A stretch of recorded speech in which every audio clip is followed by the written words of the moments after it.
Kürt Mağdurlar Fonu, Halka Açık Rapor 1. Washington D.C. ve dünya genelinde Kürt Mağdurlar Fonu ve diğer davacılar vs. Kürdistan Bölgesel Yönetimi, Mesrur Barzani ve diğerleri davasına olan ilginin hızla artması nedeniyle, bu, Kürt Mağdurlar Fonu'ndan gelecek birçok ayrıntılı bilgilendirme raporunun ilki olacaktır. Kürt Mağdurlar Fonu, KMF 6 nedenle gelecek hafta itibariyle dava hakkında Kürt halkına düzenli bilgilendirme raporları sunmaya başlayacaktır.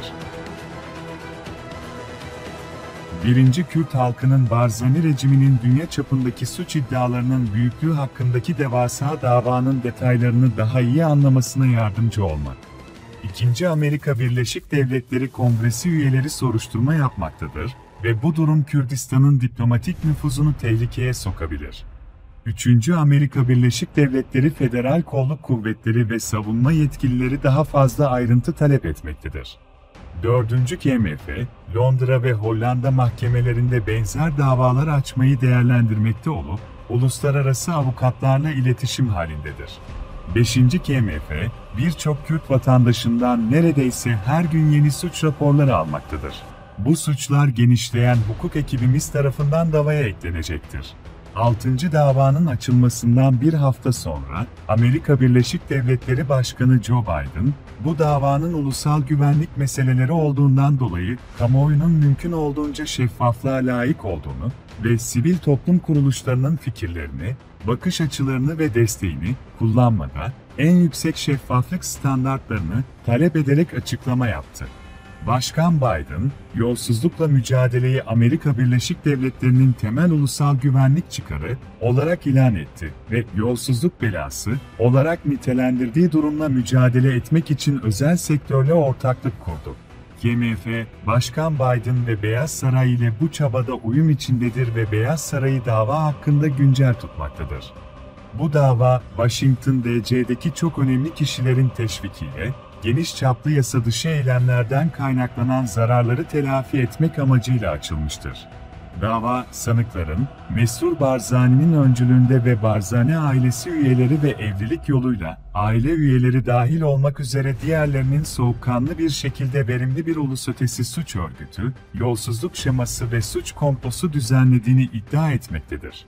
Bu komplonun bugüne kadar devam ettiği ve tüm bunların Amerika Birleşik Devletleri yasalarını ve uluslararası anlaşmaları ihlal ettiği belirtilmektedir. Ayrıca, Birleşik Devletler Yüksek Mahkemesi'nin uygar dünya tarafından kabul edilen uluslararası nitelikteki norm olarak adlandırdığı normu ihlal ettiği de iddia edilmektedir. Dava, ayrıca, Mesut Barzani, Mesrur Barzani ve Vaysi Barzani'nin katil olduklarını iddia etmektedir. Bu dava açıklamaları, Beyaz Saray, Kongre ve Washington D.C. mahkemelerine daha önce hiç bu kadar açık bir şekilde ifşa edilmemiş olan Barzani düzeyindeki açıklamalardır.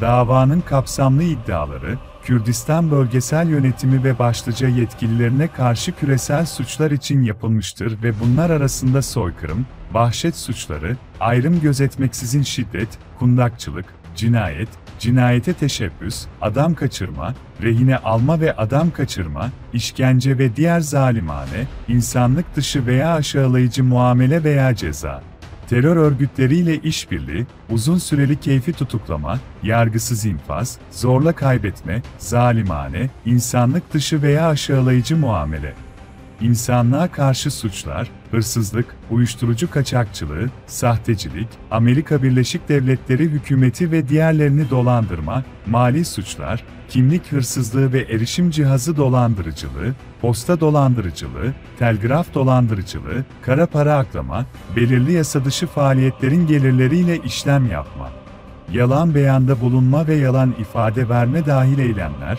kapsamlı bilgisayar veri hırsızlığı ve yok etme, adaleti engelleme, rüşvet ve kolaylaştırma ödemeleri, gelir ve istihdam kaybı, vergi verilerini kasıtlı olarak gizleme, vergi dolandırıcılığı ve vergi yalan beyanda bulunma, göçmenlik dolandırıcılığı ve göçmenlik yalan beyanda bulunma ve yukarıda belirtilen tüm suçları işlemek için komplo kurma dahil olmak üzere Amerika Birleşik Devletleri'nin işkence mağdurlarını koruma yasası, 1991, Yabancı Yargılama Yasası, 1789 ve diğer Amerika Birleşik Devletleri yasaları ve uluslararası antlaşmalar, anlaşmalar ve sözleşmelerin ihlali iddialarını içermektedir ve Barzani rejiminin Kürdistan bölgesel yönetiminden milyarlarca dolar çaldığı iddia edilmektedir. Ayrıca, Amerika Birleşik Devletleri tarafından sağlanan istihbaratı kullanarak Amerika Birleşik Devletleri'nin çıkarlarına karşı işlenen çok sayıda suç ve bir Amerika Birleşik Devletleri istihbarat ajanının öldürülmesi de iddialar arasındadır.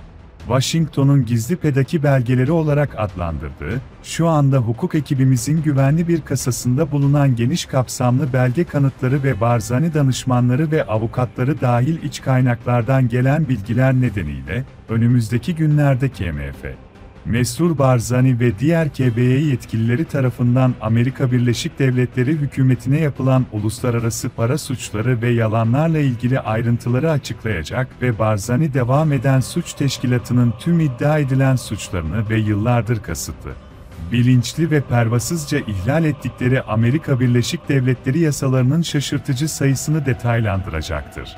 Başkan Biden'in yolsuzlukla mücadele ulusal güvenlik direktifini, yurtseverlik görevi olarak izleyerek ve Amerika Birleşik Devletleri Yüksek Mahkemesi yetkilileriyle birlikte, Washington liderlerinin artan desteğiyle bu dava, Barzani devam eden suç teşkilatına karşı gecikmiş hesap sorma ve nihai ifşayı hızla getirecektir.